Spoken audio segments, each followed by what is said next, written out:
Hi മക്കളെ, എസ്മാസ് ബ്ലോഗിലേക്ക് എല്ലാവർക്കും സ്വാഗതം.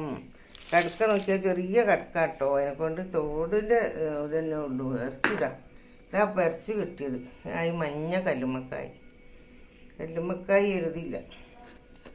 പിന്നിപ്പോൾ എന്താ ചെയ്യുക? ഇതിലേക്ക് ഞാൻ ചേന മുറിച്ച് വെച്ചിട്ടുണ്ട്. ചേന അറിയില്ല, ചേനയില്ല. ചേന മുറിച്ചിട്ടതാ. ചേന കേട്ടോ, ചേന മുറിച്ച് വെച്ചിട്ടുണ്ട്. അത് നല്ലോണം ഒന്ന് വെന്തിട്ടട്ടെ. എന്നിട്ട് കല്ലുമ്മക്കായി വെന്ത് തൊലിച്ച് വെച്ചാണ് ചേന എല്ലാം വെന്തിട്ട് നമുക്ക് ഇതിലേക്ക് ഇട്ട് കൊടുക്കാം. വേവട്ടട കിടന്ന് നല്ലോണം ചേന വെന്തിട്ടുണ്ട്. ഇനി നമുക്ക് തക്കാളി അങ്ങോട്ട് ഇട്ട് കൊടുക്കുക. ഇതാ ഉരിച്ച് വെച്ച കടുക്ക അതിലേക്ക് ഇട്ട് കൊടുത്തു.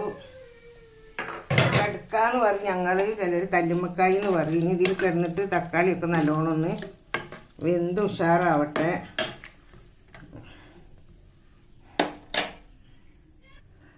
ഞാനിതിലേക്ക് മുളകും പൊടി, മല്ലിപ്പൊടി, മഞ്ഞൾപ്പൊടി, ഉപ്പും പൊടി, പെരുംജീരകത്തിൻ്റെ പൊടി ഇതെല്ലാം ഇതിലിട്ട് വറുത്ത് പൊടിച്ചതാണ് കേട്ടോ. ഇത് വറുത്ത് പൊടിച്ച് വെച്ചതാണ്. അതിലേക്ക് ഇട്ടിട്ട് നല്ലോണം ഒന്ന് വേവട്ടെ. അതിന് ശേഷം നമുക്ക് തേങ്ങ കലക്കി ഒഴിച്ച് കൊടുക്കണം. ഇതാ തിളച്ച് നല്ലോണം വെന്തിട്ടുണ്ട്. കരിവേപ്പിലിട്ട് കൊടുത്തു. ആ തേങ്ങ കലക്കി വീത്തുന്നു. തേങ്ങ അരച്ചൊഴിച്ച് നല്ലോണം ഇളക്കി കൊടുക്കുക. എന്തേ മോനെ?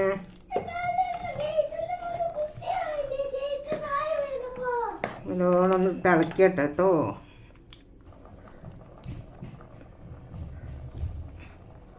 ഇതാ നല്ലോണം നല്ല കുറുങ്ങനാട്ടോ. നല്ല അപ്പം പോലെയുള്ള കറി ഒന്നും കൂടെ തിളച്ച് വറ്റും. ഇത് തിളച്ച് നല്ലോണം വറ്റട്ടെ. ഉപ്പും പുളിയൊക്കെ കറക്റ്റ് വേട്ടെ.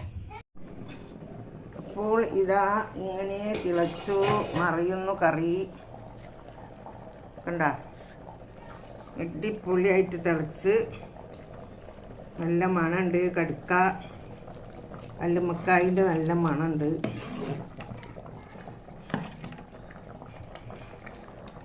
കല്ലുമ്മക്കായ കൊണ്ട് കോരിയാൽ കിട്ടൂല കേട്ടോ. അതിൻ്റെ അടിയിൽ കുടുങ്ങി കിടക്കുക. വേണ്ട കുടുങ്ങി കിട്ടുക. എന്താ മൊത്തം നമ്മളിവിടെ പിന്നെ ഇഷ്ടം പോലെ കിട്ടും. നമ്മളെപ്പോഴും അങ്ങനെ വാങ്ങാറില്ല എന്ന് മാത്രം. അപ്പോൾ നല്ലോണം കറിഞ്ഞ് വെടുക്കാൻ ഇട്ട കണ്ട കുറുങ്ങനാണ്. എല്ലാം തിളച്ച് വെന്ത് അടിപൊളി. വീഡിയോ ഇഷ്ടപ്പെട്ടാൽ എല്ലാവരും ലൈക്ക് ചെയ്യുക, ഷെയർ ചെയ്യുക, സബ്സ്ക്രൈബ് ചെയ്യുക. Okay, by.